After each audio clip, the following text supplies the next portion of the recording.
But tell us about the role of captaincy and the way it sort of fell on you and... Completely out of left field, that one. That was wild. And I remember being locked, because we were COVID, we all had our own rooms, locked in the hotel after the announcement, and it just felt like on my own completely. I was like, I'm going to be the captain of the Lions tomorrow. We're travelling in South Africa, and it was just leaned on Owen so much. He was brilliant. Did I tell you about that before? He was... I got the captain, like I flew out in first class, seat 1A. Is that right? Yeah. Brilliant. And then I literally flew home like 30C down the back of the bus because everything had just gone back to normal again.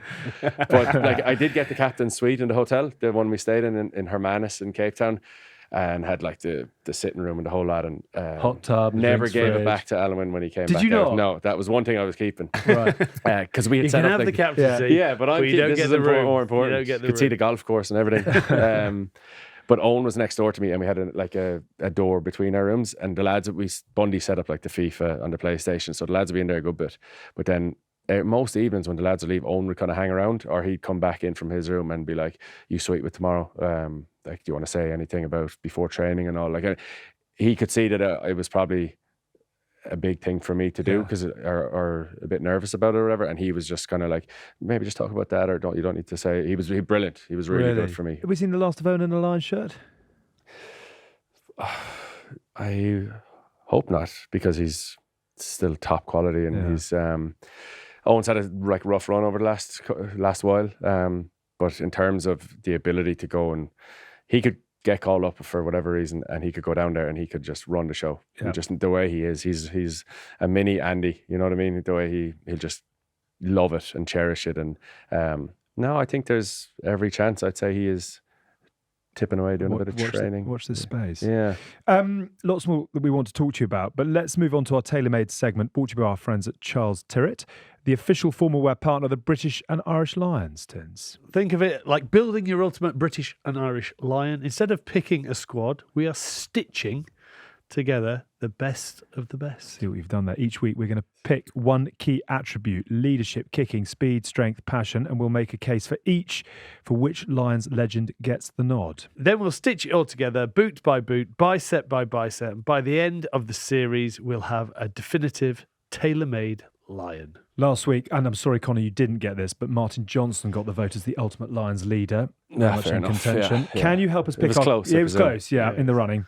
Can you help us, Conor, pick our kicker? 4 men who know what it takes to kick the goals under extreme pressure. First up, Neil Jenkins. Who can forget the buckets of sand? Picked out a position at 15 in 97 for his kicking ability, 41 points in the series. South Africa, in contrast, I think they missed everything at goal in that second test in particular. Lee Halfpenny. The tour, of course, you were on 49 points in the Test series of 2013, more than any other player in a Test series ever, and was man of the series. Mm-hmm. Owen Farrell, who can forget Faz's long-range penalty to win the Test match in Wellington in 2017. He kicked a biggie in the third Test as well, didn't he, to tie it all up. And then Scotland's Andy Irvine, top point scorer ever for the Lions with 281 points across 3 tours, 74 in the Invincibles, 77 and 80. You have 1 card and 1 card you can play. Where are you going? I'm split between Owen and Lee. Yeah, but I'm gonna go with Owen for the Lee was unbelievable, barely missed, incredible kicker. But Owen for those pressure kicks in 17, they were huge. And when it's lovely to see that when it really matters, he absolutely nailed it. So we did something with Sam Warburton the other day, who told a fantastic story about the one to tie it up in 2017. It was the third Test, and it was quite far out. And he said he was oohing and ahhing. He was sort of wondering, is it too far? And have we got enough here? And he sort of looked around, and he just saw Owen walk forward. He just went posts like that. He was like, okay, if you've got it, you've got it. You take it. He it. loves it. That's what you want for kicker, isn't it? Yeah. I feel that Neil Jenkins might be slightly undone here. Well, I think any of the first 3, obviously Andy Irvine is slightly before all our time, so apologies to you.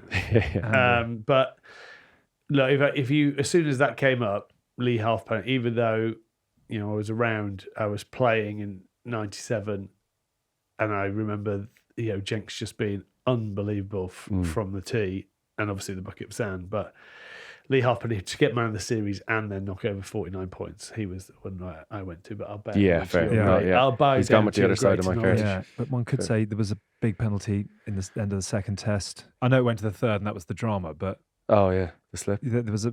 Well, I was thinking more. Oh, Lee sorry, had yeah, one at the end in the short Melbourne, one, didn't he? yeah. And it fell just short. Yeah. So we're sort of dancing around the handbag a bit. Well, no, we go with our You're esteemed guest. You're going with Owen. Yeah, I'm Owen happy to go with Farrell. Owen. I think that is probably fair. I'm If you've happy got to a do bet your anything to mortgage. try Probably to gonna make sure see that him. Owen doesn't hate me Yeah. anymore. Perfect. Well, Owen, Actually, just Owen's mum.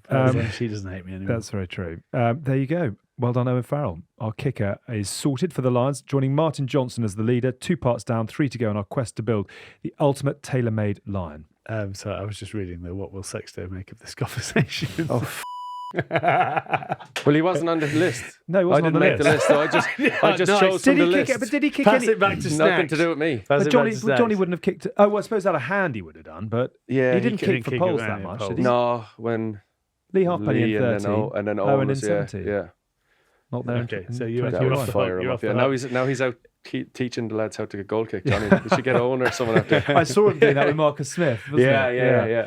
I'm Do you sure, read I'm that sure from Johnny will start take there that in again? good spirit. Right, there you go. Owen Farrell is our Lions kicker, joining Martin Johnson as leader in the Ultimate Player. 2 parts down, 3 to go in our quest to build the ultimate tailor-made Lion. And as a thank you for sticking with us, the good people of Charles Tyrwhitt are offering a GBNR listeners an exclusive 20% off. Just use the code GBR20 online or in store. That's GBR20 for 20% off everything from proper shirts to the kind of tailoring that could get you mistaken for Martin Johnson in a boardroom. Big thanks to Charles Tyrwhitt, and don't forget to cast your vote for the next week's pick. Head to our socials and tell us who's getting the nod.